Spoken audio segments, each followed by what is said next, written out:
கடந்த நேற்றைய தினமும் தொடர்ச்சியாக தியானிச்சொல்ல கடந்த சில வாரங்களாக தியானித்து கொண்டு வருகிற என்னது அது நம்ம ஜெயம் பெற்றவர்கள் இல்லை, ஜெயிக்கிறவளாக இருக்கணும்னு தானே கர்த்தர் சொல்லியிருக்கிறார். ஒரு வசனம் பாருங்கள், வெளிப்படுத்தின விசேஷம் 21ஆம் அதிகாரம் எடுத்துக்கொள்ளுங்க. வெளிப்படுத்தின விசேஷம் 21ஆம் அதிகாரம் 7வது வசனம் எடுத்துக்கொள்ளுங்க. எல்லோரும் எடுத்துக்கொள்ளுங்க. பைபிளை புரட்டுங்க. உங்கள் வீடுகளில் பைபிளை மூடி வைக்காதுங்கன்னு அப்படி புரட்டுங்க. வசனத்தை கண்ணால் பார்க்கணும், காதால் கேட்கணும், அப்போ அது இருதயத்தில் பதியும். அதான் எனக்கு தெரியுமா, பைபிளே நீங்கள் கரைச்சி குடித்த மாதிரி நினைக்காருங்க. அப்படியே இருந்தாலும் திரும்ப திரும்ப வசனத்தை பார்க்கும்போது நம்முடைய மனதிலே பதியும். வெளிப்படுத்தின விசேஷம் 21ஆம் அதிகாரம் 7ஆம் வசனம், ஜெயம் கொள்ளுகிறவன் எல்லாவற்றையும் சுதந்தரித்து கொள்ளுவான்.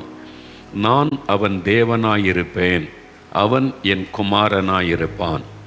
அவர் யாருக்கு தேவனாயிருப்பார்? யார் அவருடைய குமாரனாய் குமாரத்தையாக இருக்க முடியும்? ஜெயம் கொள்ளுகிறவன், அவன் எல்லாவற்றையும் சுதந்தரித்து கொள்ளுவான் என்று ஆண்டு சொல்லியிருக்கிறார். அதனால தான் இந்த ஜெயம் கொள்ளுகிறவர்கள் என்கிற தலைப்பில் தொடர்ச்சியாக தியானித்து கொண்டு வருகிறோம். இன்றைக்கு முக்கியமானதை தியானிக்க போகிறோம். அதனால் ஒரு பாடல் பாட போகிறோம். ஜெயம் கொடுக்கும் தேவனுக்கு கோடி கோடி ஸ்தோத்திரம். எல்லாருக்கும் தெரிந்த பாடல் தான். நம்ம கருத்தாக அருமையான நம்முடைய பிள்ளைகளோடு சேர்ந்து பாட போகிறீங்க. ஜெயம் கொடுக்கும் தேவனுக்கு கோடி கோடி ஸ்தோத்திரம். சேர்ந்து பாடலாமா? வீடுகளை எல்லாம் கைத்தட்டி பாடணும், வாய் திறந்து பாடணும், சொல்லி பாடணும், சத்தமாக வரணும். உங்கள் வீட்டில் அந்த சத்தம் வரணும். ஜெயம் கொடுக்கிற தேவன் எங்கள் இயேசு, ஜெயம் கொடுக்கிற தேவனுக்கு ஸ்தோத்திரம். உங்கள் வாழ்க்கையில் ஏதோ ஒரு போராட்டம் இருக்குது, ஜெயிக்க முடியாமல் தடுமாறுகிறீங்க. ஆவிக்குரிய வாழ்க்கையில் போராட்டம், குடும்பத்தில், ஊழியத்தில், பிஸ்னஸில், இந்த மாதிரி பல போராட்டத்தில் தோல்வி, ஏமாற்றம், சோர்வு. இல்லை, நீங்கள் ஜெயிக்கணும், ஜெயம் பெற்றவளாக இருக்கணும். கர்த்தர் விரும்புகிறார். இன்று முதல் ஜெயிக்க போகிறீங்க. அதனால தான் கர்த்தர் உங்களோட பேசுகிறார். எங்கள் கூட சேர்ந்து பாட்டு பாடுங்க. நீங்கள் ஜெயம் பெறுகிற வல்லமை பெற்றுக்கொள்வீங்க. சேர்ந்து கரந்தட்டி பாடலாமா? சேர்ந்து பாடுவோம். சேர்ந்து பாடுவோம். யெகோவா நிசி என்பது அவருடைய நாமம். அவர் ஜெயம் கொடுக்கிறவர், உங்களுக்கு அற்புதங்களை செய்கிறவர், அகிலத்தை படைத்தவர், உங்க நடுவில் இருக்கிறார். யெகோவா நிசியை உயர்த்தி பாடுவோம்.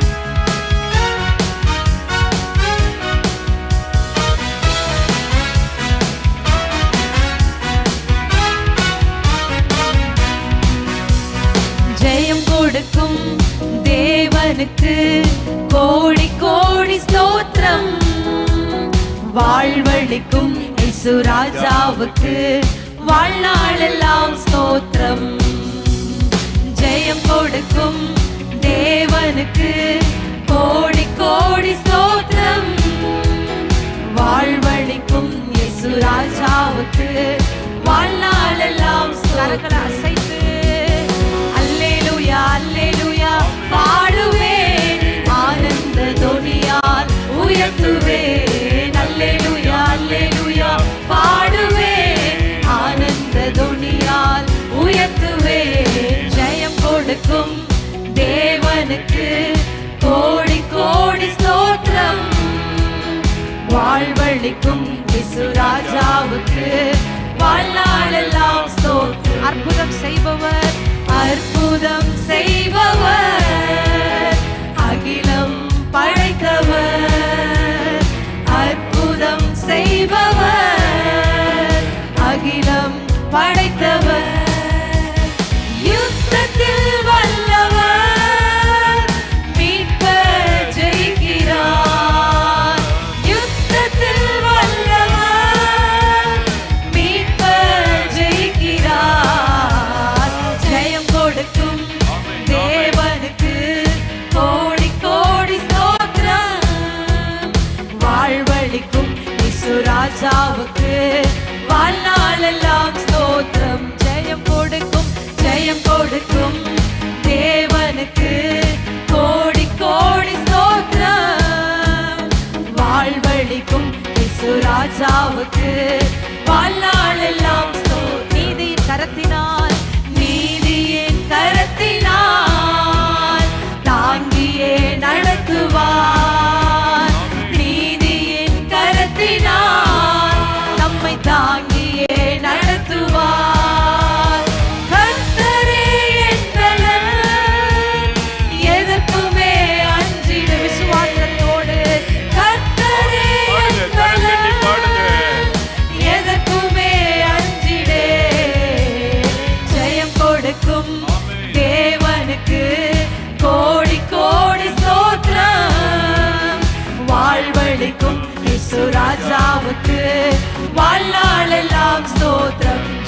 கொடுக்கும் ஜெயம் கொடுக்கும் தேவனுக்கு ஆமென் கோடி கோடி ஸ்தோத்திரம் ஆமென் வாழ்வளிக்கும் இயேசு ராஜாவுக்கு வாழ்நாளெல்லாம் நம்பிக்கை தேவனே நம்பிக்கை தேவனே நன்மைகள் அளிப்பவர் நம்பிக்கை தேவனே நன்மைகள் அளிப்பவர் வார்த்தையை அனுப்பியே மகிமை படுத்துவார் வார்த்தையை அனுப்பியே மகிமை படுத்துவார் ஜெயம் கொடுக்கும் தேவனுக்கு கோடி கோடி ஸ்தோத்திரம் வாழ்வளிக்கும் இயேசு ராஜாவுக்கு வாழ்நாளெல்லாம் அல்லேலூயா அல்லேலூயா அல்லேலூயா பாடுவே ஆனந்த தொனியால் உயர்த்துவே அல்லேலூயா அல்லேலூயா பாடுவே ஆனந்த தொனியால் உயர்த்துவே ஜெயம் கொடுக்கும் தேவனுக்கு கோடி கோடி ஸ்தோத்திரம் வாழ்வளிக்கும் இயேசு ராஜாவுக்கு வாழ்நாளெல்லாம் ஸ்தோத்திரம் ஆமென் ஆமென் ஆமென். பாடும்போது ஒரு உற்சாகம் வருதில்ல, அப்படியே வல்லதுகரம் உயர்த்துங்க. ஜெயம் கொடுக்கிற இயேசுவுக்கு ஸ்தோத்திரம் சொல்லுங்க. ஜெயம் கொடுக்கிற இயேசுவுக்கு ஸ்தோத்திரம். எனக்கு ஜெயம் கொடுக்கிற இயேசுவுக்கு ஸ்தோத்திரம். ஆமென் ஆமென் ஹல்லேலூயா. ஏதோ ஒரு காரியத்தில் தோல்வி, பரீட்சையில் தோத்துட்டிங்களா, நீட் எக்ஸாமில் அல்லது ஃபைனல் எக்ஸாமில், செமஸ்டரில், என்ட்ரன்ஸ் எக்ஸாமில் தோத்துட்டிங்களா, அதனால் எல்லாமே முடிஞ்சு போச்சு அப்படின்னு நினைக்கிறீங்களா? ஆண்டவர் உங்களுக்கு ஜெயம் கொடுக்கிறவர். அதை விசுவாசிங்க. தோல்வியை ஜெயமாய் மாற்றுகிறவர். ஒருவேளை உங்களுடைய வியாபாரத்தில் தோத்துட்டிங்களா, ஊழியத்தில் தோத்துட்டிங்களா, உங்களுடைய வேலை செய்கிற இடத்துல சாதிக்க முடியாதபடி தோத்துட்டிங்களா, ஒரு தோல்வி உங்களுடைய மனதில் உங்களுக்கு ஒரு கலக்கம், பயம், சோர்வை கொண்டு வந்துட்டா பயப்படாருங்க. இயேசு இன்றைக்கு உங்களுக்கு ஜெயம் கொடுக்க விரும்புகிறார். நம்ம ஜெயிக்கிறவளாக இருக்கணும்னு தான் தேவன் விரும்புகிறார்.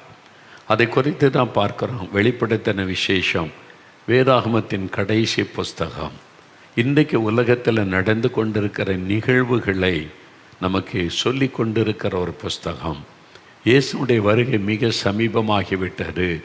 உலகம் முடிவடைய போகிறது. சாத்தானுக்கு கொடுக்கப்பட்ட காலமும் முடிவடைய போகிறது. சாத்தான் பாதாளத்திலே தள்ளப்பட போகிறான். அதுக்கான வேலை வந்துவிட்டது. எல்லாம் சொல்லுவது வெளிப்படுத்தின விசேஷம். இந்த புஸ்தகத்தில் 2-3 அதிகாரங்களை வாசிக்கும்போது சபைகளுக்கு, சபையில் இருக்கிற தேவ பிள்ளைகளுக்கு, ஊழியர்களுக்கு ஆண்டவர் தேவ செய்தியை சொல்லும் பொழுது ஒவ்வொரு சபை குறித்து சொல்லும் போதும் ஜெயம் கொள்ளுகிறவன் எவனோ என்று ஆண்டவர் சொல்லுகிறார். பரிசுத்தவான்கள் யாரோ அப்படி சொல்லலை, அல்ல தேவனுடைய பிள்ளைகள், சீஷர்கள் அப்படி அழைக்கலை. இந்த கடைசி புஸ்தகத்தில் எப்படி நம்மை ஆண்டவர் சொல்லி அழைக்கிறார் என்றால் ஜெயம் கொள்ளுகிறவர்கள், ஜெயம் கொள்ளுகிறவர்கள். ஆழமாக பதித்து கொள்ளுங்க. நீங்கள் ஜெயம் கொள்ளுகிறவளாக இருக்கணும். நீங்கள் தேவனுடைய பிள்ளைகள் தான், அவருடைய சீஷர் தான், அவருடைய ஊழியக்காரர் தான். ஆனால் ஜெயம் கொள்ளுகிறவளாக இருக்கணும். அதான் ஆண்டவருடைய விருப்பம். நீங்கள் ஜெயிச்சாதான் பரலோகத்தில் ஜீவக்கிற இடத்தை பெற முடியும். ஜெயிச்சாதான் ஜீவ விருட்சத்தின் கனியை புசிக்க முடியும். நீங்கள் ஜெயிச்சாதான் கர்த்தரில் புது நாமத்தை தரித்து கொள்ள முடியும். நீங்கள் ஜெயிச்சாதான் ஆண்டவரோடு கூட சிங்காசனத்தில் அமர முடியும். இதெல்லாம் வாக்குத்தத்தமாய் சொல்லப்பட்டிருக்கிற ஜெயிக்கணும். அப்போ ஜெயம் பெற்றவர்களாய் நிற்கணும். இது ஆழமாய் மனதில் பதித்து கொள்ளுங்க. இந்த கடைசி காலத்தில் தேவன் தன் பிள்ளைகள், ஊழியர்கள், அவரை பின்பற்றக்கூடிய பிள்ளைகள் எப்படி இருக்கணும்னு விரும்புகிறார்? ஜெயம் பெற்றவர்களாக. அதனால் தான் வெளிப்படுத்தின விசேஷம் 21:7 மறுபடியும் ஒரு முறை வாசிக்கிறேன் பாருங்கள். 353வது பக்கம் புதிய ஏற்பாட்டில் வெளிப்படுத்தின விசேஷம் 21:7. ஜெயம் கொள்ளுகிறவன் எல்லாவற்றையும் சுதந்தரித்து கொள்ளுகிறான். ஜெயம் கொள்ளுகிறவன் எல்லாவற்றையும் இன்ஹெரிட் ஆல் திங்ஸ். அது ஆண்டவர் வாக்கு தத்தம். ஜெயம் கொள்ளுகிறவன் எல்லாவற்றையும் சுதந்தரித்து கொள்ளுகிறான். நான் அவன் தேவனாயிருப்பேன், அவன் என் குமாரனாயிருப்பான். ஆண்டு சொல்ல, ஜெயிக்கிறவங்களுக்கு தான் நான் தேவனாக இருப்பேன், ஜெயிக்கிறவங்க தான் என்னுடைய குமாரரும் குமாரத்திகளுமாக இருப்பாங்க அப்படின்னு ஆண்டவர் சொல்லுகிறார்.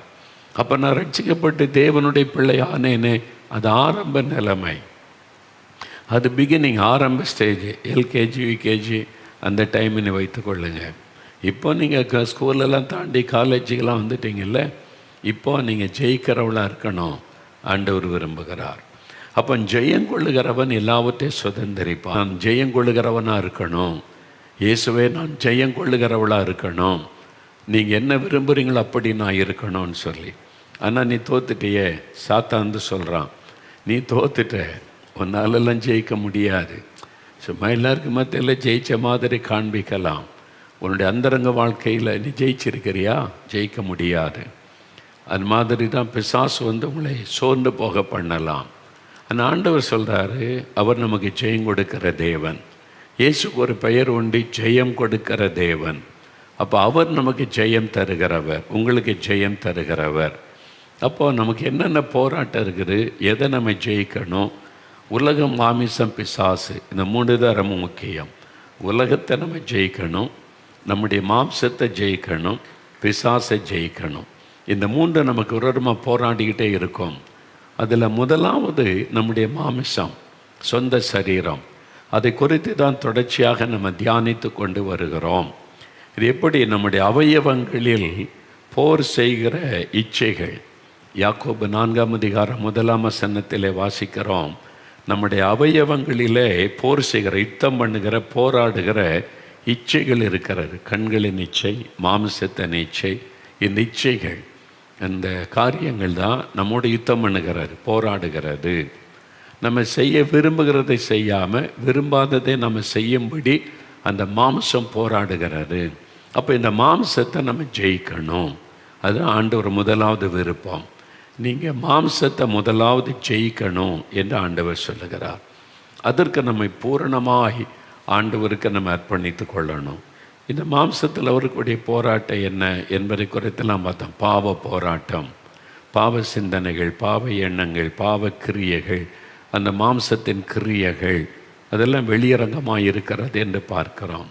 அந்த மாதிரி இச்சைகள், பெருமைகள், பொறாமைகள், கோபங்கள், வன்கண், தூஷணம், சண்டை, மதிகேடு, வைராக்கியம், இந்த மாதிரி மாம்சத்தின் கிரியைகள் அது நமக்கு விரோதமாய் போராடி நம்மை தேவனோடு நெருங்க விடாதபடி வீழ்ச்சி அடைய செய்கிறது. அப்போ அதை நம்ம ஜெயிக்கணும் என்று ஆண்டவர் நமக்கு போதித்து கொண்டே இருக்கிறார். அப்போ ஜெயிக்கணுமா, நான் முதலாவது இந்த மாம்ச இச்சைகளே நம்ம ஜெயிக்கணும். அதான் ஆண்டவர் சொல்லுகிற காரியம். அப்புறம் உலகம், அப்புறம் பிசாசு, இதெல்லாம் நம்ம ஜெயிக்கணும். முதலாவது நம்முடைய சரீரத்தில் தோன்றுகிற இச்சைகளை, நம்முடைய அவயவங்களில் தோன்றுகிற இச்சைகளை எப்படி நம்ம ஜெயிக்கிறது அப்படின்னா, முதலாவது செய்ய வேண்டிய காரியம் ரோமர் 12ஆம் அதிகாரம் 1வது வசனம். வேத புஸ்தகத்தில் ரோமர் 12ஆம் அதிகாரம் 1வது வசனம் பாருங்கள். இன்னும் நிறைய பேருக்கு ஜெயிக்கணும்னு ஆசை, யாருமே தோல்வி அடைய விரும்புவதில்லை. நானும் ஜெயிக்கணும், இந்த பாவம் எனக்குள்ளே இருக்கக்கூடாது, இந்த பாவம் என் சரீரத்தை ஆளுகை செய்யக்கூடாது, என் கண்களில் பரிசுத்த வேணும்னு விரும்புகிறோம், சிந்தனையில் பரிசுத்த வேணும்னு விரும்புகிறோம். ஆண்டவருக்கு பிரியமில்லாத இந்த பாவ உணர்வுகளை நம்ம ஜெயிக்கணும், அதெல்லாம் நம்ம இடம் கொடுக்கக்கூடாதுன்னு விரும்புகிறோம். ஆனால் முடியலை. அப்போ எப்படி இதை ஜெயிக்கிறது அப்படின்னா, முதலாவது செய்ய வேண்டியது ரோமர் 12ஆம் அதிகாரம் 1வது வசனம் பாருங்கள். 221வது பக்கம் பைபிளில் பாருங்கள், புதிய ஏற்பாட்டில். அப்படி இருக்க சகோதரரே, நீங்கள் உங்கள் சரீரங்களை, நம்முடைய சரீரம் நம்ம பார்க்குறல சரீரம், இந்த சரீரத்தில் தான், சரீரம் தான் வெளியே பார்க்க முடியும். உள்ளுக்குள்ள ஒரு ஆத்மா இருக்குது, அதை பார்க்க முடியாது. உள்ளுக்குள்ள ஒரு ஆவி இருக்கிறது, அதையும் பார்க்க முடியாது. சரீரத்தை மட்டும்தான் பார்க்க முடியும். ஆனால் நமக்குள் ஒரு ஆவி இருக்கிறது, அதனால தான் உயிரோடு இருக்கிறோம். நம்ம அசைக்கிறோம், பார்க்குறோம், பேசுகிறோம். ஆவி போயிட்டுன்னா அவ்வளோதான், சவம் அப்படி சொல்லுவாங்களே, பேசாது. பட் ஏன் இப்போ கண்ணெலாம் இருக்குது, கையெல்லாம் இருக்குது, ஏன் கை செயல்பட மாட்டேங்குது, ஏன் கண்ணு பார்க்க மாட்டேங்குது, ஏன் வாய் பேச மாட்டேங்கன்னா ஆவி போயிட்டுங்க அப்படின்னு சொல்லுவாங்க. உள்ளுக்குள்ளே இருக்குது அந்த ஆவி போயிட்டுன்னா மனிதன் சபமாகி விடுவான்.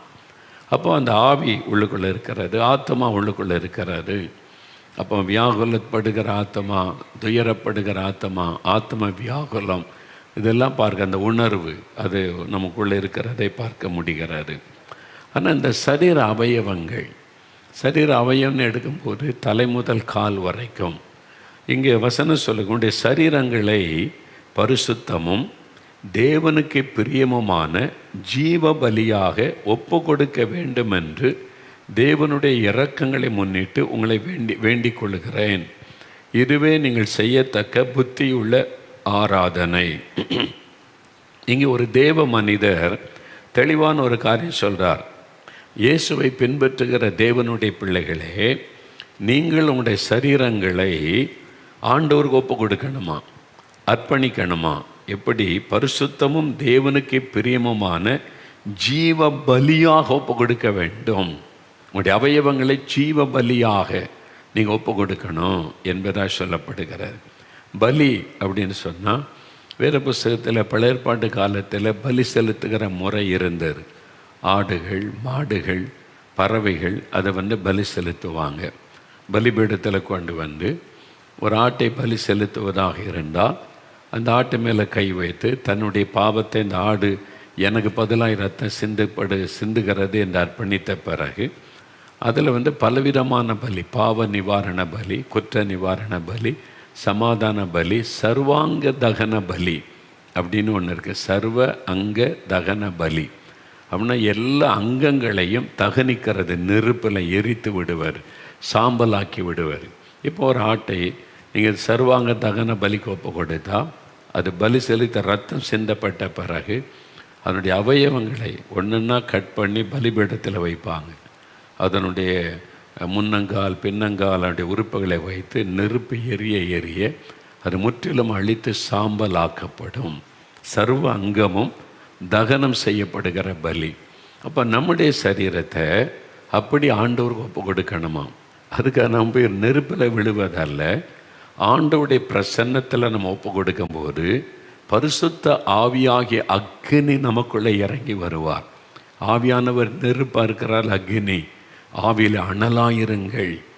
பரிசுத்த ஆவியானவர் அக்னிமையான நாவுகள் போல பெந்தேகோஸ்தே நாளிலே இறங்கினார். ஃபயர் அதற்கு ஒப்பிடப்படுகிறார். பரிசுத்த ஆவியினாலும் அக்னினாலும் உங்களுக்கு இயேசு ஞானஸ்நானம் கொடுப்பார். அப்போது ஒரு அக்னி, பரிசுத்த ஆவியான ஒரு அக்னியாக இறங்கி வருவார். நம்ம பலிபீடத்தில் ஆண்டவரே என் கண்களை ஒப்பு கொடுக்கிறேன், என் கைகளை ஒப்பு கொடுக்கிறேன், என் நாவை ஒப்பு கொடுக்கிறேன், என்னுடைய கால்களை ஒப்பு கொடுக்கிறேன், என்னை உமக்கு பிரியமானபடி நடக்க அர்ப்பணிக்கிறேன்.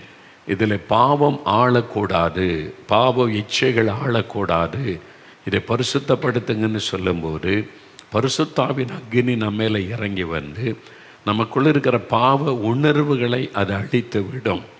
அந்த பாவ உணர்வுகள், கிரியைகளை அது சுட்டரித்து விடும். அப்போ நம்முடைய சரீரத்தில் ஒரு மாற்றம் உண்டாகும். அதற்கு தான் ஜீவ பலியாக உங்களுடைய சரீரத்தை ஒப்பு கொடுங்கள் என்பதாக சொல்லப்படுகிறது.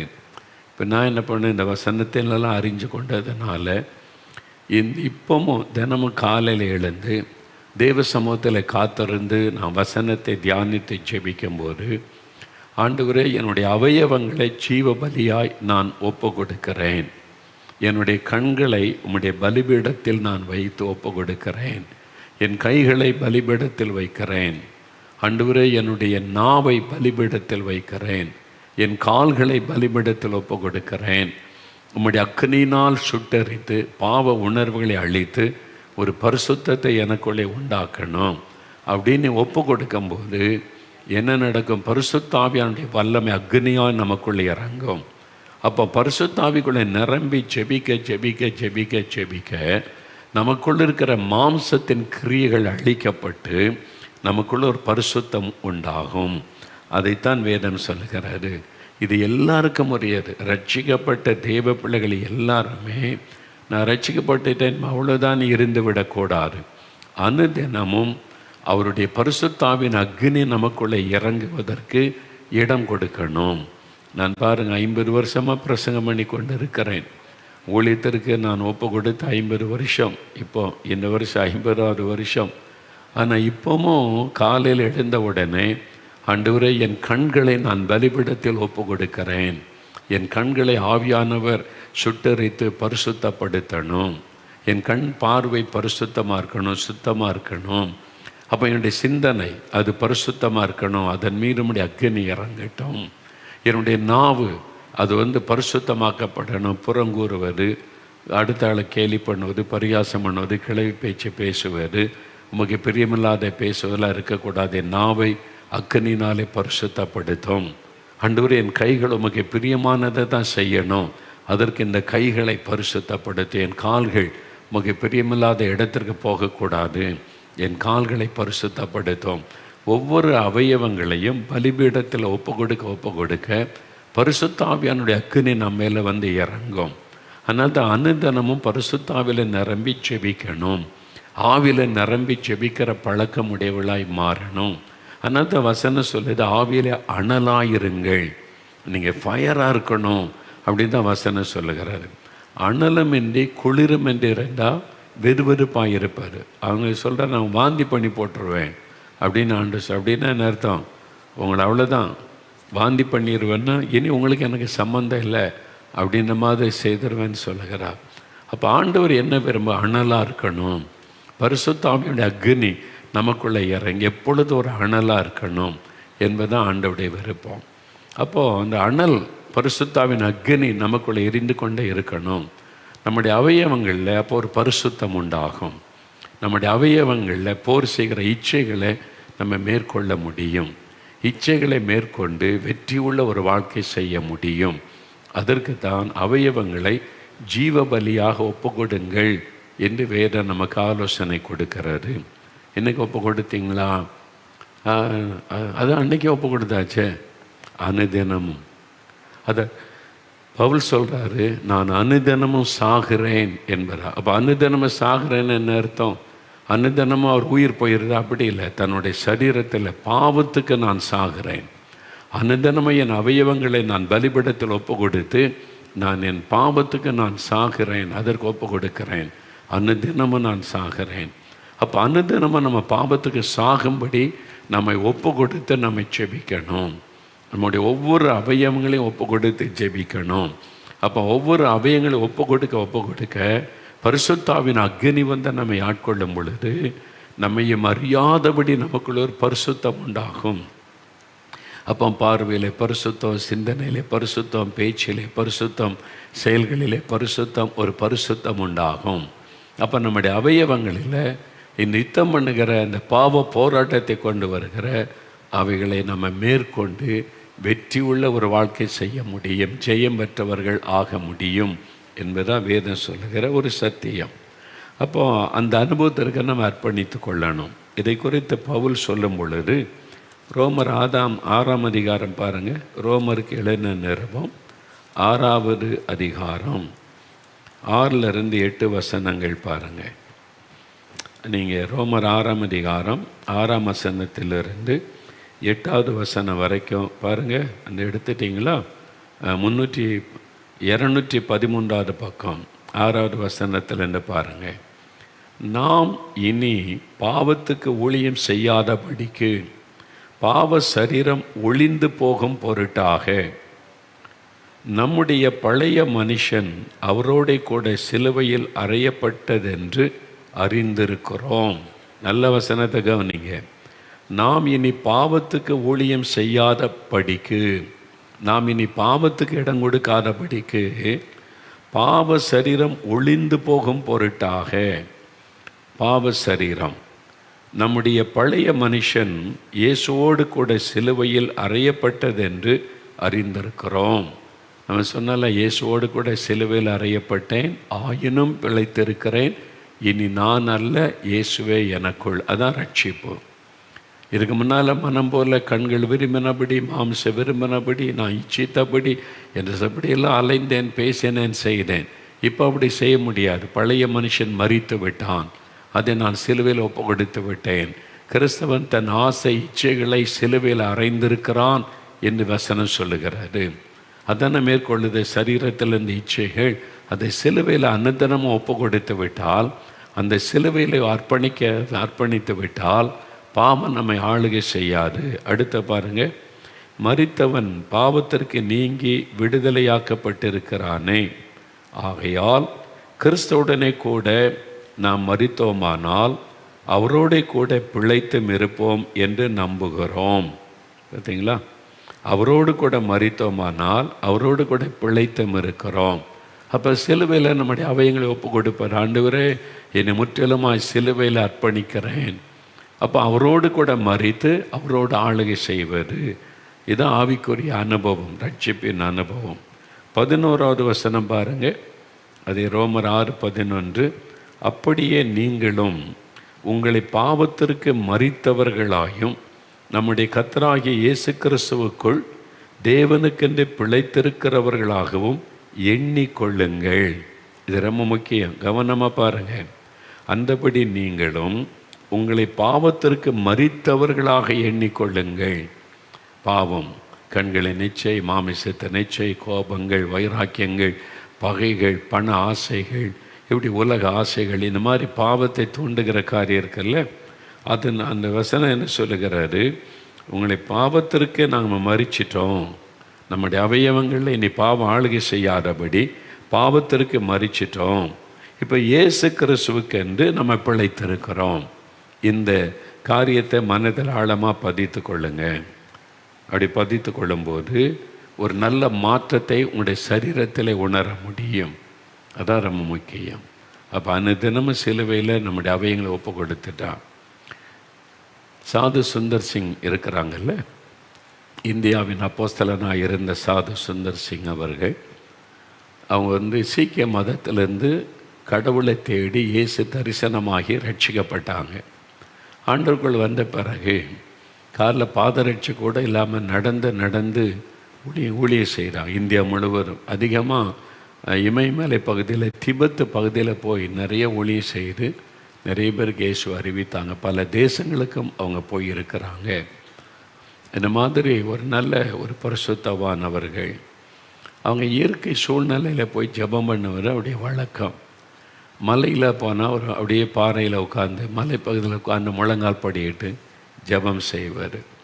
அவங்களோடு கூட பல சமயங்களில் ஒரு நண்பர் பிரயாணப்படுவார் அவருக்கு துணையாக. அவர் நிறைய அவருடைய குறித்த அனுபவங்களை சொல்லி அது புஸ்தகத்தில் எழுதப்பட்டு இருக்கிறாரு. ஒரு சமயம் சாது அவர்கள் சொன்னாங்க, ஒரு மாலை நேரம் நான் போய் ஜெபம் பண்ணிட்டு வரேன் இந்த மலைப்பகுதியில்னு சொல்லி அப்படியே ஒரு மலையில் ஏறி ஒரு பாறையில் போய் முழங்கால் படியிட்டார்கள். இமயமலை அடிவாரத்தில் ஒரு மலை பாறையில் முழங்கால் போட்டு அப்படியே ஜெபம் பண்ணி கொண்டு இருக்கிறாங்க. இந்த நண்பர் தூரத்திலேருந்து பார்த்தார், சாதையா ஜெபிக்கிறாங்க அப்படின்னு சொல்லி. சில மணி நேரம் கழிந்து விட்டது.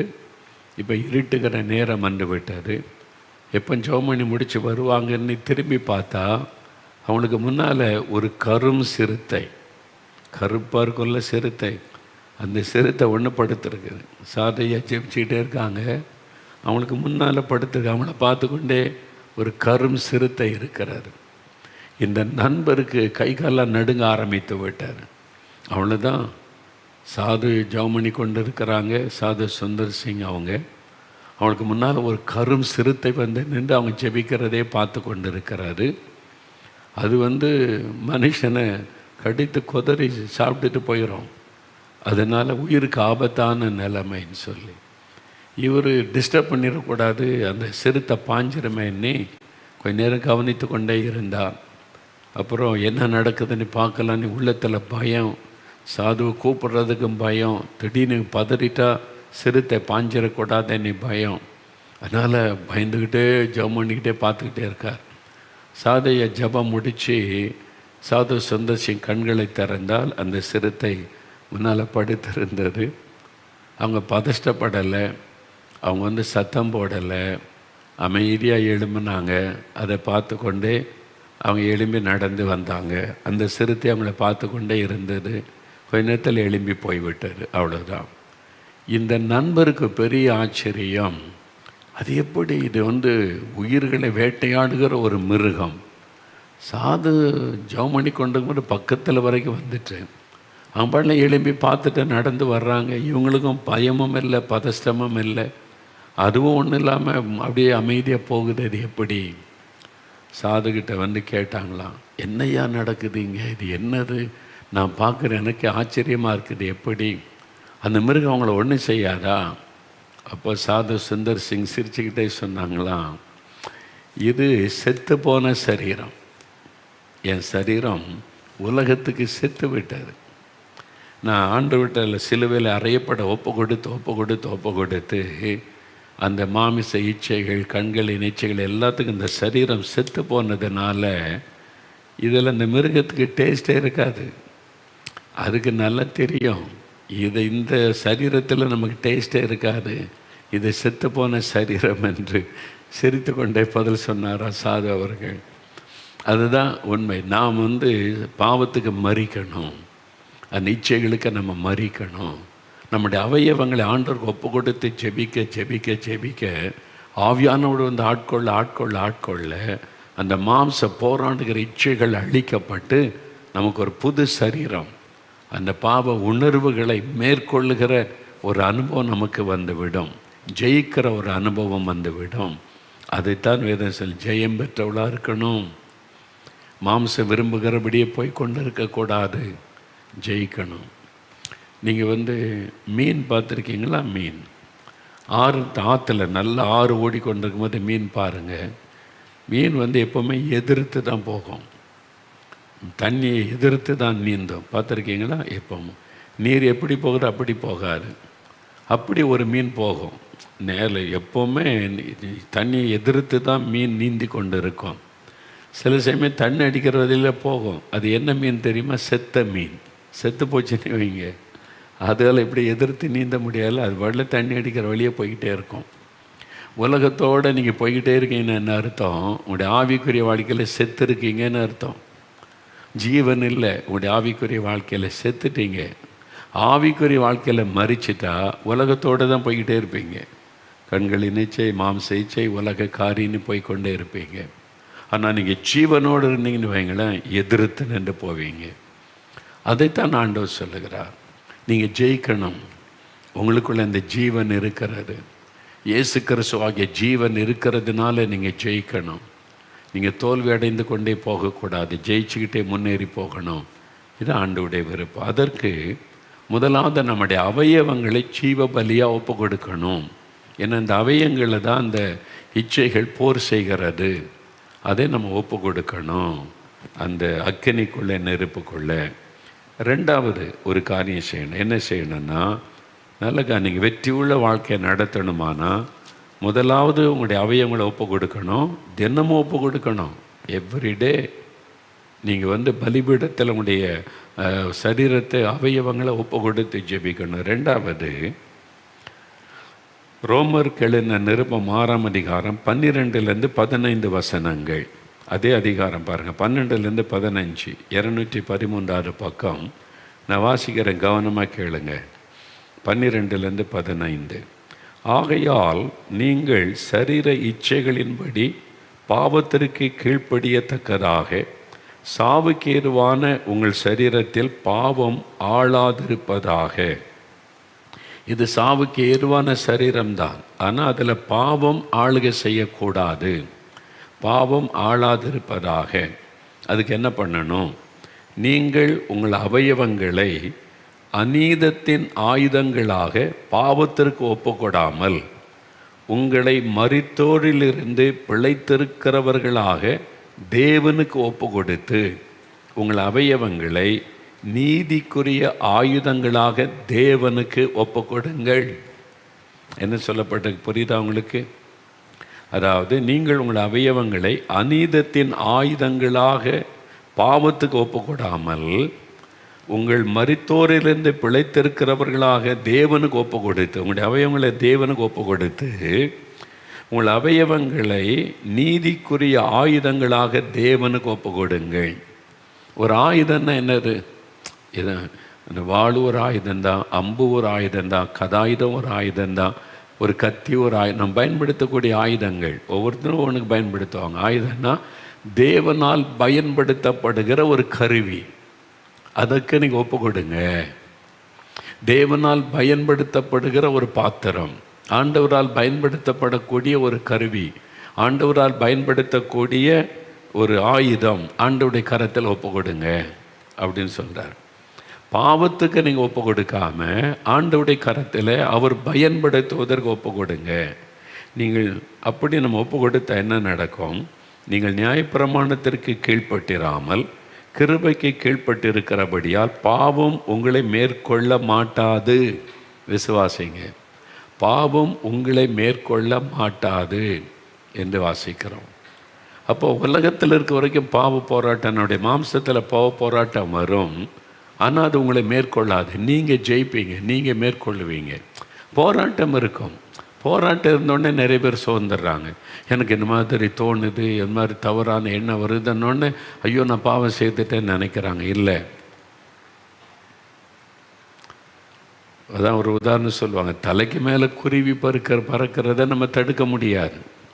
தலையில் கூடு கட்ட இடம் கொடுக்கக்கூடாது. அதான் வித்தியாசம். பாவம் மாதிரி சிந்தனை போராட்டம் அனுதினமும் வாழ்க்கையில் வந்து போய் கொண்டு தான் இருக்கும். நீங்கள் அதில் நிலைத்திருந்து அது உங்களுடைய வாழ்க்கையிலே குடியிருக்க இடம் கொடுக்காதங்க. அப்படி தான் நம்ம அறிந்து கொள்ளணும். போராட்டம் இருக்கும், நீங்கள் ஜெயித்துக்கிட்டு போய்கிட்டே இருக்கணும். போராட்டமே பாவம், ஐயோ நான் பாவம் செய்துட்டேன் அப்படின்னு நினைக்க வைப்பது பிசாசு. அதனால் பாவ போராட்டம் நமக்கு இருக்கும். பாவத்தில் நிலை நிற்கக்கூடாது. அந்த போராட்டத்தில் ஜெயித்து நிலை நிற்காதபடி முன்னேறி செல்ல உதவி செய்வது தான் தெய்வ கிருபை. அதான் நீங்கள் அறிந்து கொள்ளணும். பாவம் உங்களை மேற்கொள்ள மாட்டாது. ஏன்? நீங்கள் கிருபைக்கு கீழ்ப்பட்டிருக்கிறபடியால், தேவ கிருபைக்கு கீழ்ப்பட்டிருக்கிறபடியால் பாவம் உங்களை மேற்கொள்ள மாட்டாது. இப்போ 16 19 வரைக்கும் பாருங்கள். மரணத்திற்கு ஏதுவான பாவத்துக்கானாலும் நீதிக்கு ஏதுவான கீழ்ப்படிதலுக்கானாலும் எதற்கு கீழ்ப்படியும்படி உங்களை அடிமைகளாக ஒப்பு கொடுக்கிறீர்களோ அதற்கே கீழ்ப்படுகிற அடிமைகளாய் இருக்கிறீர்கள் என்று அறியீர்களா? முன்னே நீங்கள் பாவத்திற்கு அடிமைகளாய் இருந்தும் இப்பொழுது உங்களுக்கு ஒப்பு கொடுக்கப்பட்ட உபதேச சட்டத்திற்கு நீங்கள் மனப்பூர்வமாய் கீழ்ப்படிந்ததினாலே தேவனுக்கு ஸ்தோத்திரம். பாவத்தினின்று நீங்கள் விடுதலையாக்கப்பட்டு நீதிக்கு அடிமைகள் ஆனீர்கள். 19ஆம் வசனம் தான் ரொம்ப முக்கியம், நல்ல கவனிங்க. உங்கள் மாம்ச பலவீனத்தின் நிமித்தம் மனுஷர் பேசுகிற பிரபாகரமாக பேசுகிறேன். பவுல் சொல்கிறார் விசுவாசிகளுக்கு, தேவ பிள்ளைகளுக்கு, உங்களுடைய மாம்ச பலவீனத்தின் நிமித்தம், நிறைய பேர் பலவீனமாக இருக்கிறீங்க, என்னால் விட முடியல, செய்ய முடியல, பரிசுத்தமாக வாழ முடியல, போராட்டத்தை ஜெயிக்க முடியலன்னு. உங்களுடைய மாம்ச பலவீனத்தின் நிமித்தம் மனுஷர் பேசுகிற விதமாய் பேசுகிறேன். அக்கிரமத்தை நடப்பிக்கும்படி முன்னே நீங்கள் உங்கள் அவயவங்களை அசுத்தத்திற்கும் அக்கிரமத்திற்கும் அடிமைகளாக ஒப்பு கொடுத்தது போல இப்பொழுது பரிசுத்தமானதை நடப்பிக்கும்படி உங்கள் அவயவங்களை நீதிக்கு அடிமைகளாக ஒப்பு கொடுங்கள். நீங்கள் இதை 2 3 4 முறை வாசித்தால் தான் தெளிவாக உங்களுக்கு விளங்கும்.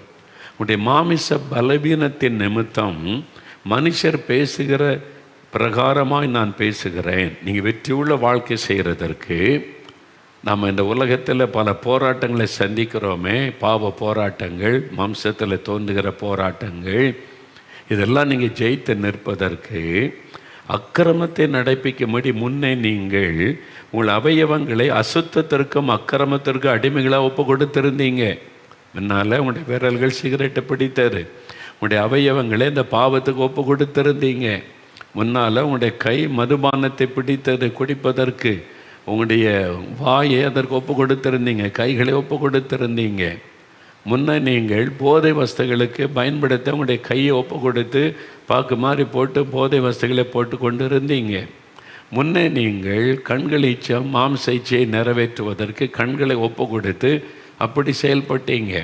முன்னே நீங்கள் வேண்டாத அவசியமில்லாத காரியத்தை பேசி பேசி சண்டை பண்ணுவது, பெருமை பேசுவது, இச்சைகளான காரியத்தை பேசுவது, உங்களை கரைப்படுத்தக்கூடிய காரியத்தெல்லாம் செய்தீங்க. உங்களுடைய கண்கள், உங்களுடைய நாவு, உங்களுடைய கைகள், உங்களுடைய அவயவங்களை தவறான இடத்துக்கு போவதற்கு கால்களை ஒப்பு கொடுத்து தப்பான இடத்துக்கெல்லாம் போனீங்க. ஒரு காலத்தில் பாவத்தில் போனீங்க. இப்போது நீங்கள் ரட்சிக்கப்பட்டீங்க. இப்போ ரட்சிக்கப்பட்ட உடனே இப்போ அதை பார்க்க மாட்டேன், அதை பேச மாட்டேன், அதை செய்ய மாட்டேன், அங்கே போக மாட்டேன்னு நின்றுட்டீங்க. இப்போ வீட்டில் இருக்கிறீங்க, என்ன ஆகும்? இங்கே தான் பிரச்சனை ஆரம்பிக்கிறார். முன்னால் அங்கே போனேன், அதை செய்கிறேன், அதை பேசினேன், அதை பார்த்து இப்போ அதை செய்கிறதில்ல, இயேசு கிறிஸ்துவிட்ட ஒப்பு கொடுத்துட்டேன். கொஞ்ச நாளில் மறுபடியும் அதை செய்ய ஆரம்பிச்சிடறோம், பார்க்க ஆரம்பிச்சிடுறீங்க. மறுபடியும் அந்த அந்த காரியம் உங்களோட வாழ்க்கையை தீட்டுப்படுத்த ஆரம்பிக்கிறது. ஏன் அப்படின்னா நீங்கள் சும்மா இருக்கிறதுனால. அதனால தான் அவர் சொல்லுகிறார், உன்னை பாவத்தை நடப்பிக்கும்படி உங்களுடைய அவயவங்களை ஒப்பு கொடுத்ததை போல நீதியை நடப்பிக்கும்படி உங்களுடைய அவயவங்களை ஒப்பு கொடுங்க. இப்போ என்ன செய்யணுமா? நீங்கள் இதிலேருந்து நீங்கள் ஜெயிக்கணுமான்னு என்ன பண்ணணும்? நீங்கள் படிக்கிறவங்களா இருந்தால் காலேஜ் ஸ்கூல் முடிச்சுட்டு வந்த பிறகு சும்மா உட்காரக்கூடாது. பாடம் படிங்க, பைபிள் வாசிங்க, ஜெபம் பண்ணுங்க. ஒரு மணி நேரம் வெளியே போய் 4 பேருக்கு கைப்பிரதி கொடுங்க, சுவிசேஷம் சொல்லுங்கள். Be busy in Lord's ministry. நீங்கள் பிஸியாக இருந்தீங்கன்னு வைங்களேன், சாத்தான் உள்ள நுழைய முடியாது. அது நிச்சயமான காரியங்களுக்கு டைமே இருக்காது. நீங்கள் அதனால தான் உங்களுடைய அவயவங்களை ஒப்பு கொடுங்க. மனுஷ வழக்கத்தின்படி செய்கிற சிலரை பாருங்களேன். சில ஸ்டூடெண்ட்டை பார்த்துருக்குறேன், காலேஜில் படிப்பாங்க, ஸ்கூலில் படிப்பாங்க. ஸ்கூல் முடித்து வந்த உடனே ஸ்போர்ட்ஸில் இருந்தாங்கன்னு வைங்க, நேராக வருவாங்க, ஒரு காஃபி குடிப்பாங்க, ட்ரெஸ்ஸை மாற்றிக்கிட்டு கிரவுண்டுக்கு போயிடுவாங்க. இருட்டு வரைக்கும் விளையாடிக்கிட்டே இருப்பாங்க. ஃபுட்பாலோ ஹாக்கியோ அல்ல ஏதோ ஒரு விளையாட்டில் கவனம் செலுத்திக்கிட்டே இருந்தான்னு வைங்களேன். அப்போ அதிலே அவங்களுடைய எண்ணம் அந்த விளையாட்டு துறையிலே போய்கிட்டே இருக்கிறதுனால அவங்க வாழ்க்கையில் பாருங்கள், இந்த மதுபானம், போதை வஸ்து, தவறான ஃப்ரெண்ட்ஷிப், தப்பான இடத்துக்கு போகிறதெல்லாம் இருக்காது. நேராக கிரவுண்டு, அதை முடிச்சுட்டு இருட்டின உடனே நேராக வீடு, அப்புறம் உட்காந்து பாடம் படிப்பாங்க, அவ்வளோதான்.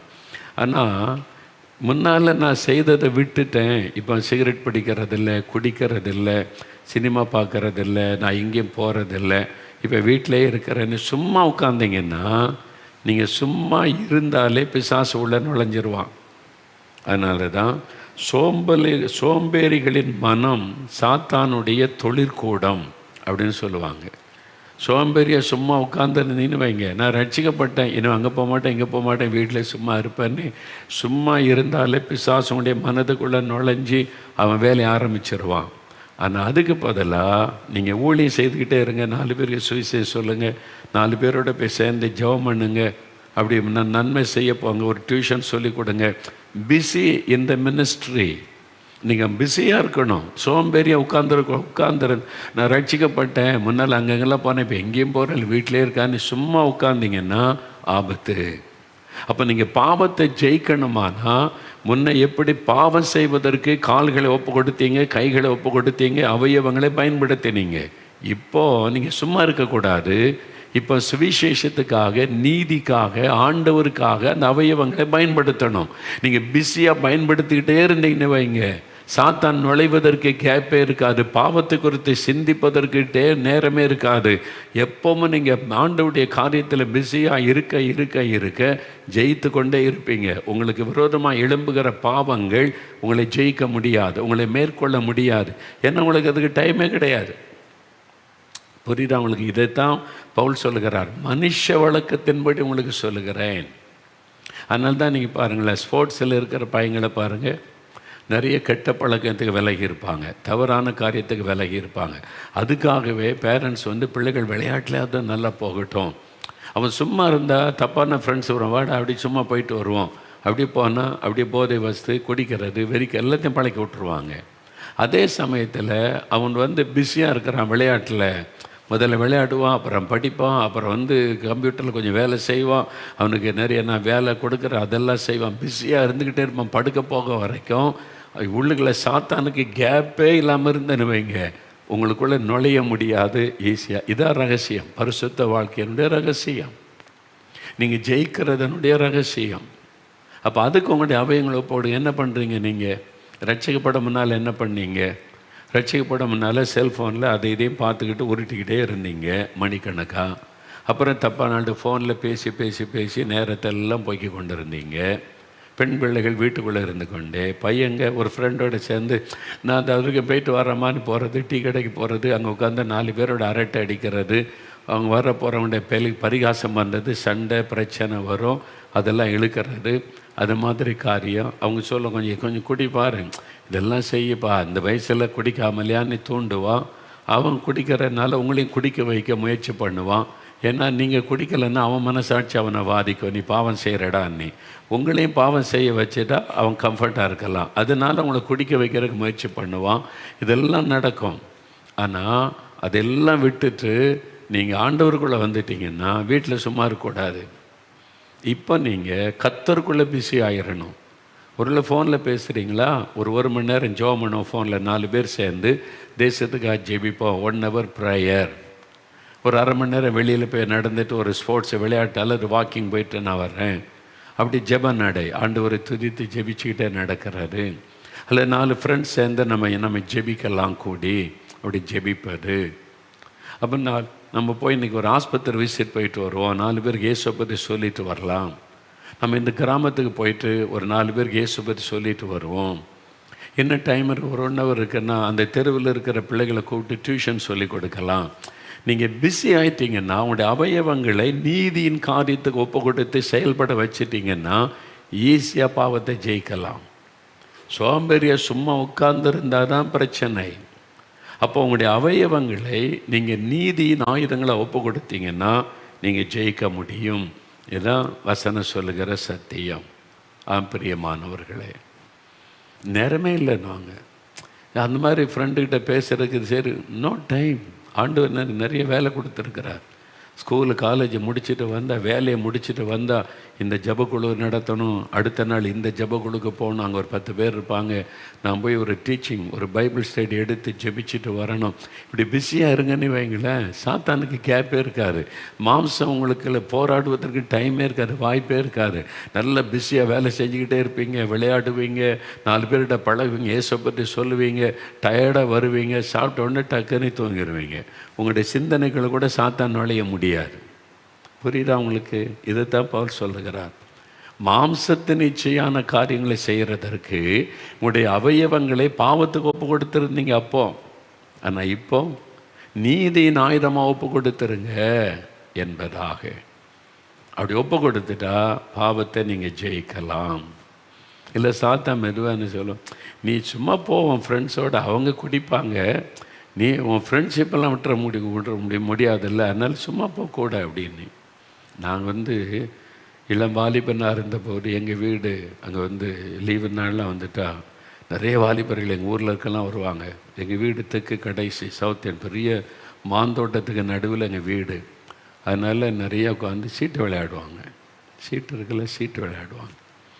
அதில் வயசு பிரகாரம் அந்த டீனேஜெல்லாம் ஒரு பக்கம் உட்காருவாங்க, வாலிபர்கள் ஒரு பக்கம், 2-3 குரூப்பாக உட்காந்து விளையாடுவாங்க.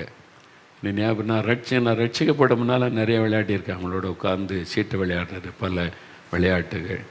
ரட்சிக்கப்பட்ட பிறகு அதெல்லாம் செய்யக்கூடாதுன்னு ஒதுங்கி இருக்கிறது. எம்எல்ஏ அவங்க விளையாடுவாங்க, நான் போய் தேரிக்கு ஜெபம் பண்ண போவேன், வருவேன், அவ்வளோதான். நமக்கு ஜெபிக்கிறது ஊழியத்திலே பிஸி ஆகிடும். சில சமயம் சொல்ல, எல்லாம் ஃப்ரெண்ட்ஸ் தானே, ஒன்றா பழகணும், ஒரே ஊர், எங்கிட்டலாம் பேச மாட்டியா, நீ ரொம்ப பக்திமான் ஆகிட்டியான்னு. அப்படிலாம் இல்லைப்பா அப்படின்னு சொல்லி கொஞ்சம் போய் உட்காந்துன்னு வைங்களேன். கொஞ்சம் அவங்களாம் விளையாடிக்கிட்டு இருப்பான், உட்காந்து விளையாடுறத பார்த்த உடனே முதல்ல அப்படியே பார்க்குறது. கொஞ்ச நேரம் ஆனோடனே என்ன சோதனை வரும்னு தெரியுமா? நம்மளை இதை எடுத்து போடு அப்படின்றது. ஆமாம், அப்படி தான் வரும். இதை எடுத்து போடு அப்படின்னா, அப்படியான சரி என்ன அப்படின்னு, இல்லை அந்த சீட்டை எடு அப்படின்னு. நான் தொடலை, ஆனால் என்னை அறியாமல் கொஞ்சமாக விளையாட ஆரம்பிச்சிட்டேன். அவங்கள்ட்ட இதை ஆரம்பிச்சிட்டேன். இப்படி 2-3 நாள் நடந்துச்சா, ஆவியானவர் சொன்னார், அந்த பக்கமே போகாது, நீ போனால் பிசாசை கொஞ்சம் கொஞ்சமாக உள்ளே இழுத்துருவான். அதனால் அங்கே போய் உட்கார்ந்தாலே டேஞ்சர். கொஞ்சம் கொஞ்சமாக தான் அது வரும். முதல்ல தொடமாட்டோம், தூரத்தில் சொல்கிற, அப்புறம் நானே கவிச்சு அதை எடுத்து போடுறது. கொஞ்சம் கொஞ்சமாக உள்ள கூட எந்த பாவத்தை விட்டோமோ கொஞ்சம் கொஞ்சமாக அதுக்குள்ளே சாத்தான் நுழைந்த நம்மை வீழ்த்துவான். நம்ம ஜெயிக்கணுமானா இந்த அவையை என் கை இயேசுவுக்கு சொந்தம், சீட்டை தொடாது, இது இயேசுவுக்கு சொந்தம், இது ஆண்டவருக்கு பிரியமானதை செய்யாது அப்படின்னு நம்ம ஒப்பு கொடுத்து நேரத்தை வீணாக்காமல் அங்கே போய் சோம்பேறியாக உட்கார்ந்துருக்காமல் எங்கள் வீட்டை உட்கார நேரத்துக்கு நம்ம போய் ஒரு 4 பேருக்கு இயேசுவை பற்றி சொல்லலாம், போய் கைப்பிரதி கொடுக்கலாம், ஒரு 4 பேரோடு சேர்ந்து ஜெபிக்கலாம். அதில் பிஸியான உடனே பாருங்கள், அது பிறகு ஃப்ரெண்ட்ஸ் வருவாங்க சிலரும், நாங்களும் அங்கே போகிற வரீங்களாண்ணா, இல்லை எனக்கு வேறு வேலை இருக்குது, ஐ எம் பிஸி, சாரி அப்படின்னு சொல்லிடுறாரு. நான் நேசிக்கிறேன், உங்களை நேசிக்கிறேன், அன்பாக இருக்கிறேன், வீட்டுக்கு வந்து உட்காந்து பேசுகிறேன், அவ்வளோதான். அந்த பாவ காரியத்திற்கு இடம் கொடுக்காம ஐ எம் பிஸி. நம்ம பிஸி ஆகிட்டோன்னா இந்த பாவத்தை ஈஸியாக ஜெயிக்க முடியும். உங்களுடைய அவயவங்களை நீங்கள் ஒப்பு கொடுக்கணும். உங்களுடைய கால்களை நீங்கள் போய் கிராமத்துக்கு போக, வெளியே போக கால்களை ஒப்பு கொடுத்து, முன்னால் ஃப்ரெண்ட்ஸோடு சேர்ந்து தப்பான இடத்துக்கு போனீங்க. இப்போ உங்கள் ஃப்ரெண்ட்ஸ் ஆவிக்குரிய நண்பர்களோடு சேர்ந்து ஒரு கிராமத்துக்கு போங்க, ஆஸ்பத்திரிக்கு போங்க, சுவிசேஷம் அறிவிங்க. முன்னால் தப்பான நண்பர்களோடு சேர்ந்து குடிக்க போனீங்க, சிகரெட் பிடிச்சிங்க. இப்போ அதே கைகளை வச்சு கைப்பிரதி கொடுங்க, மற்றவங்களுக்கு கை வைத்து ஜெபிங்க. இதில் பிஸியாக இருங்க, நீங்கள் ஜெயிக்க முடியும். இதைத்தான் ஆண்டவர் நமக்கு சொல்லுகிறார். நீங்கள் ஜெயம் பெற்றவளாக இருப்பதற்கு உங்களை அர்ப்பணித்து கொள்ளணும். ஜெயம் பெற்றவளாக இருப்பதற்கு உங்களுடைய நேரம், உங்களுடைய சரீர அவயவங்களை ஆண்டவருக்கு ஒப்பு கொடுக்கணும். இனி கர்த்தருக்காக உழைக்கும்படிக்கு அர்ப்பணித்து கொள்ளணும். சோம்பேறியாக உட்கார்ந்துடக்கூடாது. சோம்பேறியாக உட்கார்ந்தாலே கொஞ்சம் கொஞ்சமாக பிசாசு நுழைஞ்சி உங்களை டைவர்ட் பண்ணிடுவான். அதனால் இன்றைக்கி சொல்லணும், ஆண்டவரே என் அவயவங்களை ஜீவ பலியாக ஒப்பு கொடுக்குறேன். முதல்ல பலிபீடத்தை அக்னினால் என்னை சுட்டெரியும். ரெண்டாவது, இதே அவயவங்களை உமக்காக பயன்படுத்த ஒப்பு கொடுக்கிறேன். மற்றவர்களுக்கு நன்மை உண்டான காரியத்துக்கு பயன்படுத்த ஒப்பு கொடுக்கிறேன். நான் மற்றவங்களுக்கு நன்மை செய்வதற்கு, சுவிசேஷம் அறிவிப்பதற்கு என் அவயவங்களை ஒப்பு கொடுக்கிறேன். இந்த ரெண்டை நம்ம செஞ்சிட்டோன்னா நீங்கள் ஜெயிச்சிருவீங்க. இன்றைக்கி ஒப்பு கொடுக்குறீங்களா? அப்படின்னா அப்படியே ரெண்டு கரங்களை உயர்த்தி, ஆண்டவரே என் அவயவங்களை ஜீவ பலியாக ஒப்பு கொடுக்கிறேன். நான் ஜெயிக்கணும், ஜெயம் பெற்றவனாய் நிற்கணும், சோதனையில் தோல்வி அடையக்கூடாது, வீழ்ச்சி அடையக்கூடாது. ஆண்டவரே நான் என் அவயவங்களை ஜீவ பலியாய் ஒப்பு கொடுக்கிறேன். என் கண்களை பலிபீடத்தில் ஒப்பு கொடுக்கிறேன், என் கைகளை பலிபீடத்தில் ஒப்பு கொடுக்கிறேன், என் கால்களை பலிபீடத்தில் ஒப்பு கொடுக்கிறேன், என் அவயவங்கள் ஒவ்வொன்றையும், என் நாவை ஒப்பு கொடுக்கிறேன், என்னை அர்ப்பணிக்கிறேன். அக்னி என் மீது இறங்கட்டும், பரிசுத்தாவின் அக்னி இறங்கி மாம்சத்தின் கிரியைகளை சுட்டரிக்கட்டும், அதை சாம்பலாக்கட்டும், என்னை புதிய சரீரமாக அவயவங்கள் மாறட்டும். அனுதினமும் நான் பாவத்துக்கு சாகணும், அந்த அனுபவத்திற்காக ஒப்பு கொடுக்கிறேன். ஆண்டவரே இந்த அவயவங்களை நன்மை செய்ய ஒப்பு கொடுக்கிறேன், நீதியை நடப்பிக்க ஒப்பு கொடுக்கிறேன், ஊழியம் செய்ய ஒப்பு கொடுக்கிறேன். ஊழியம் செய்ய கால்களை ஒப்பு கொடுக்கிறேன், கைகளை ஒப்பு கொடுக்கிறேன். மற்றவர்களுக்கு நன்மையான பிரயோஜனமானதை செய்வதற்கு என் அவயவங்களை ஒப்பு கொடுக்கிறேன். என்னை பயன்படுத்தும், என் கைகளை பயன்படுத்தும், கால்களை பயன்படுத்தும், என் நாவை பயன்படுத்தும், என்னை சுற்றில் இருக்கிற மக்களுக்கு நன்மை செய்யும்படி பயன்படுத்தும், சுவிசேஷத்தை அறிவிக்க பயன்படுத்தும். நான் சாத்தானை ஜெயிக்கணும், மாம்ச இச்சைகளை ஜெயிக்கணும், நான் ஜெயம் பெற்றவனாய் நிற்கணும், நான் ஜெயம் பெற்றவளாக இருக்கணும். ஆண்டவரே இந்த வெற்றி உள்ள வாழ்க்கை எனக்கு தாரும். ஜெயிக்கிறவர்களாய் கர்த்தர் மாற்றும். இந்த மகளை, இந்த மகனை ஜெயிக்கிறவர்களாய் மாற்றும். இப்பொழுது உம்முடைய வல்லமை இறங்கட்டும், அக்னி அவர்களுக்குள்ள இறங்கட்டும், அந்த பாவ கிரியைகள் சுட்டரிக்கப்பட்டு போகட்டும். இன்றைக்கு ஒரு புதிய அபிஷேகம் இறங்கட்டும், ஜெயம் பெற்றவர்களாக எழும்ப செய்யும். எப்பொழுதும் ஆண்டவருடைய காரியத்தில் பிஸியாக இருந்து செயல்பட ஒவ்வொருவருக்கு கிருபை தாரும்.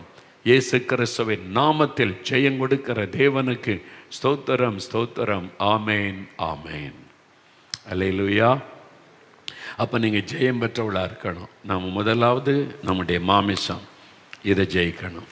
அடுத்தது உலகம், அப்புறம் பிசாசு. வருகிற நாட்களில் அதை தியானிப்போம். அடுத்த முறை நாம் சந்திக்கும் போது இடையில் வின்சென்ட் செல்வகுமார் அவங்க செய்தியும் இருக்கிறது, அதே நீங்கள் கேட்கணும். அதுக்கு ஆவிக்குரிய வாழ்க்கையில் ஆரம்ப நிலைமையில் இருக்கிறவங்க கர்த்தருக்குள்ளே வளர.